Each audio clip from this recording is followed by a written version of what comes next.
Sometimes the Lord would cut us out from the things that we love because we are not anymore fruitful. If we were fruitful, there were only few fruits that we bear. And it's always very painful kapag ka ang tinanggal sa'yo ay yung mga bagay na gustong-gusto mo. Tama, mali?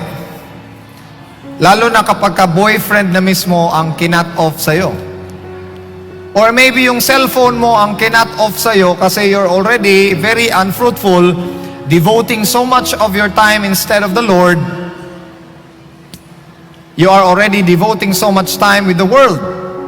Sino sa inyo ang napipilitang mahalin ang Diyos sa takot na mapunta sa impyerno? John chapter 4 verse 18 says, "There is no fear in love, for fear has something to do with judgment, but love casteth away fear." But what if your motivation of going to church is because you fear of fire?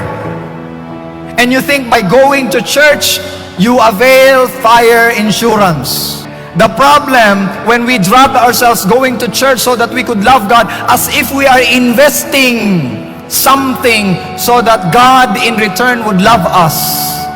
And we are in a wrong perspective because what we do in this earth is not an investment. It is a return of investment. It was Christ who invested His life for us. So whatever we do for Christ is just a return of His investments. And we can never outgive Him. We could never outgive Him.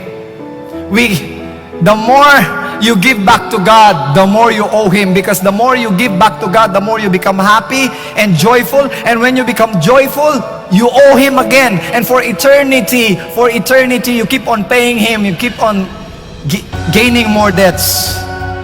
Amen? Gaining more debts.